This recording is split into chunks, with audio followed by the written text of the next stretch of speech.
అతి రహస్యంగా ఉంచిన ఆ తేదీ 1941 జనవరి 16.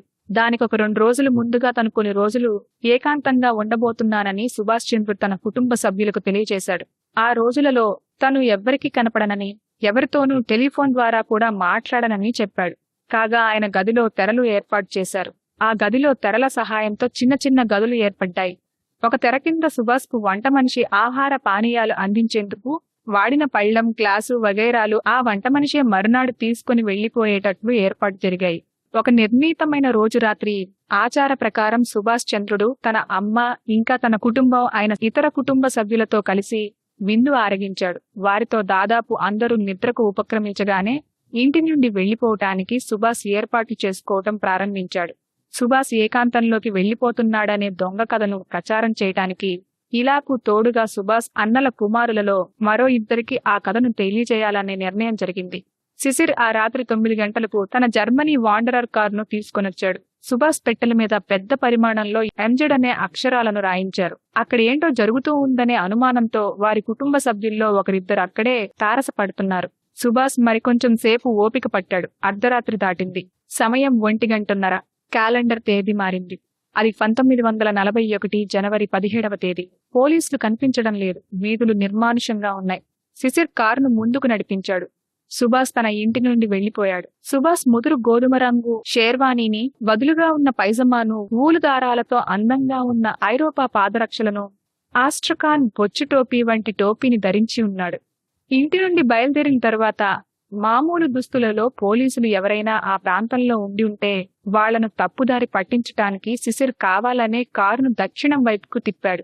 ప్రభుత్వం తప్పనిసరి పరిస్థితులలో సుభాష్ ను జైలు నుండి విడుదల చేసినా పోలీసులు రాత్రింబవళ్లు సుభాష్ కదలికలు అతి జాగ్రత్తగా గమనించుతూనే ఉన్నారు. సుభాష్ ఇంట్లోనే పోలీసుల ఏజెంట్లు ఉంటున్నట్లు ఇప్పుడు తెలిసింది. వాళ్ళెవరనేది ఇప్పటికీ తెలియలేదనుకోండి. కానీ పోలీసుల దగ్గర తన గురించి వివరించే పత్రం ఒకటి ఉందని సుభాష్కు తెలుసు. అంతేకాదు, ఏముంది కూడా సుభాష్కు తెలుసు. తన గురించి పోలీసులకు ఏం తెలుసో అదంతా ఎవరి ద్వారా తెలుస్తూ ఉందో కూడా సుభాష్కు తెలుసు.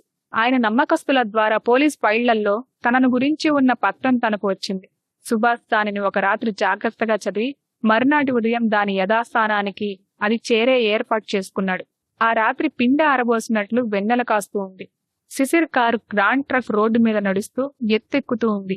అటువంటి ప్రయాణం ఎవరికైనా ఒళ్ళు జలధరించే అనుభవాన్ని ఇస్తుంది. శిశిర్ సుభాష్ల అనుభవం కూడా అలాంటిదే. త్వరలో తెల్లవారింది. అప్పుడు వారిద్దరూ అసన్సోల్ పట్టణం చేరారు. కారులో పెట్రోల్ నింపుకున్నారు. సూర్యుడు పైకి లేస్తున్నాడు. సమయం ఉదయం 9:30 గంటలు. తేదీ 1941 జనవరి 17న వారు కారు అసలు జనసంచారమే లేని బరారీ అనే చోటుకు చేరింది. అది బీహార్లోని ధన్బాద్కు కొన్ని మైళ్ల దూరంలో ఉంది.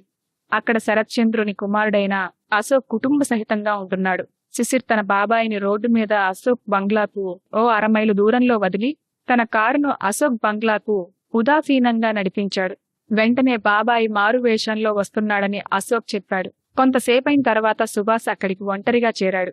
వ్యాపారం కోసం వచ్చిన ఇన్సూరెన్స్ ఏజెంటుగా తనను తనే పరిచయం చేసుకున్నాడు. వాళ్లంతా అశోక్ జీతగాడు, పని మనుషులు వినేటట్లుగా ఒక దొంగ నాటకం ఆడారు. వాళ్ల సంభాషణ అంతా ఇంగ్లీష్లోనే జరిగింది. ఆ అపరిచితునికి శిశిర్ను లాంఛనప్రాయంగా అశోక్ పరిచయం చేశాడు. వారితో మాట్లాడటానికి వచ్చిన వ్యక్తి కోరిక మీద అనుమతినిచ్చినట్లుగా అశోక్ అపరిచిత వ్యక్తిని తన అతిథుల గదిలో ఒక రోజు ఉండనిచ్చాడు. ఈ సాయంత్రం అందరికీ కనిపించేట్లు సుభాష్ చంద్రుడు వాళ్లకు వీడ్కోలు చెప్పాడు. వెంటనే పథకం ప్రకారం కాలినడకన అక్కడి నుండి వెళ్లిపోయాడు. తర్వాత కొంతసేపటికి అశోక్ భార్య శిశిర్ కారులో బయలుదేరి దారిలో సుభాష్ను ఎక్కించుకుని గోమా రోడ్డు వెంట బయలుదేరారు. ఆ రాత్రి బాగా అర్ధరాత్రి తర్వాత ఢిల్లీ కల్కా మెయిల్ గోమా చేరింది. సుభాష్ చంద్రుడు తన టిక్కెట్ను తను కొన్నాడు. ఓ మొదటి తరగతి పెట్టెలో ఎక్కి కూర్చున్నాడు. ఢిల్లీ కల్కా మెయిల్ గోమో చేరింది. ఇప్పుడది నేతాజీ సుభాష్ చంద్ర గోమో పేరుగా మారింది. వారి పథకం ప్రకారం సుభాష్ ఢిల్లీలో ఫ్రాంటియర్ మెయిల్ ఎక్కి 1941 జనవరి 19న పెషావర్లో దిగాలి. మియన్ అక్బర్ షా పెషావర్ స్టేషన్ గేట్ దాటి వస్తున్న ప్రయాణికులలో సుభాష్ కోసం చూస్తున్నాడు. వాళ్లల్లో ప్రముఖంగా కనిపిస్తున్న ఒక ముస్లిం పెద్ద మనిషిని అక్బర్ షా గుర్తించాడు. ఒక టంగా ఎక్కమని ఆయన చెవిలో ఊదాడు. తను మరొక టంగా ఎక్కే ముందు ఆ మొదటి టంగా వాలాను డీన్ హోటల్ కు రమ్మన్నాడు. దారిలో వారి ఆలోచన మారింది. సుభాష్ చంద్రుని తాజ్ మహల్ హోటల్ కు తీసుకుని వెళ్లారు. పురాతనమైన పెషావర్ నగర ప్రాంతంలో నడుస్తూ అక్బర్ షా తనకు నమ్మకస్తుడైన ఒక పాత మిత్రుని కలిశాడు. ఆయన పేరు అబాద్ ఖాన్. అక్బర్ ఆయనకు సుభాష్ రహస్య ప్రయాణం గురించి చెప్పాడు. ఆయన సలహా మేరకు సుభాష్ ఆయన ఇంటికి వెళ్లి అక్కడ 6 రోజులున్నాడు. సుభాష్ కాబూల్కు బయలుదేరవలసిన సమయం ఆసన్నమవుతుంది. కాబూల్ చేరటానికి గిరిజన ప్రాంతంలో కొంత దూరం నడవాలి. కాబూల్ ప్రయాణం కాలంలో సుభాష్కు మార్గదర్శకులు, అంగరక్షకులు అవసరం కాగా మహ్మద్ షా, భగత్ రామ్ తల్వార్ అనే 2 యువకులను సుభాష్ వెంట ఉండడానికి ఎంచుకున్నారు. వారికి రహస్యం వెల్లడించారు. ఆఖరికి సుభాష్ క్షేమంగా కాబూల్ చేర్చే బాధ్యత భగత్ రామ్ కు అప్పగిచ్చారు. పెషావర్లో సుభాష్ మారువేషంలో మార్పు జరిగింది. సుభాష్ ఒక పఠాన్లో మారిపోయాడు. పఠాన్ల అలవాట్లను, ఆచారాలను గురించి సుభాష్ అబాద్ ఖాన్ ఇంటి దగ్గర క్షుణ్ణంగా తెలుపుకున్నాడు. అప్పటి నుండి ఆయన నడక అచ్చం ఓ పఠాన్ నడక వలె ఉండాలి కదా. ఆయన అంతకు ముందు తను ధరించిన బట్టలను విడిచివేశారు. పఠాన్ బట్టలు ధరించాడు. పఠాన్ల తలభాగాను కూడా ధరించాడు.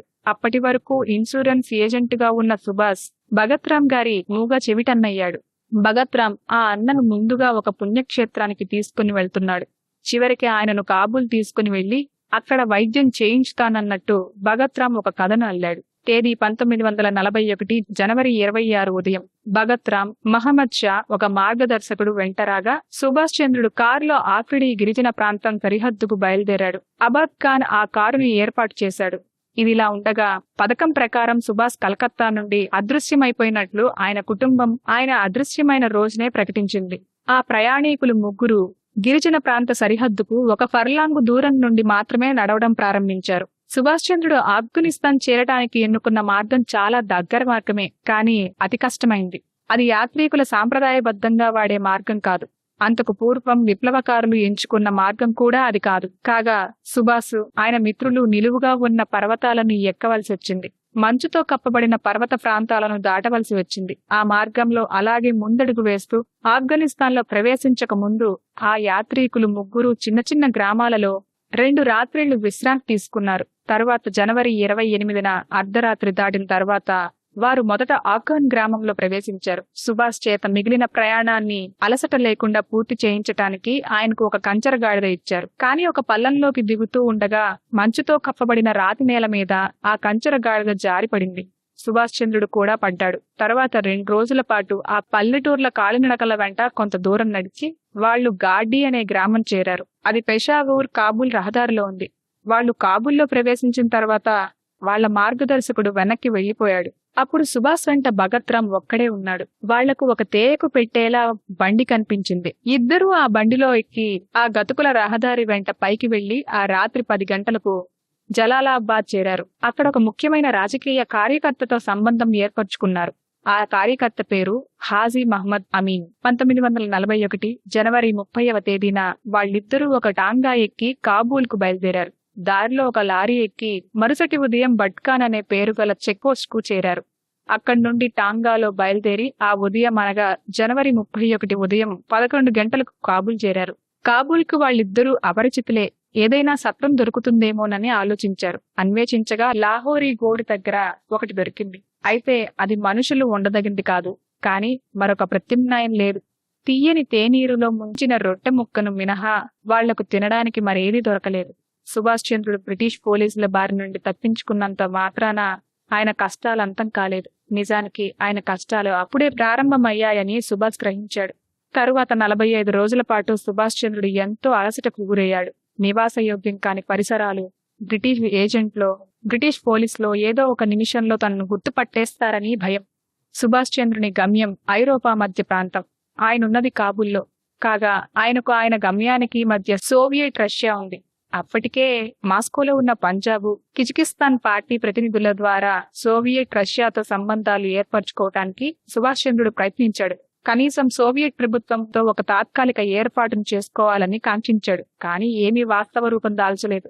అసలు ఏం జరిగింది ఇప్పటికీ బయటపడని రహస్యమే. కాగా సుభాష్ చంద్రుని ప్రయత్నాలు మళ్లీ మొదటికి వచ్చాయి. సాధ్యమైనంత త్వరగా కాబూల్ నుండి బయటపడి బ్రిటిష్ ఏజెంట్లకు దొరకకుండా ఆయన తప్పించుకోపోవాల్సిన అవసరం వచ్చింది.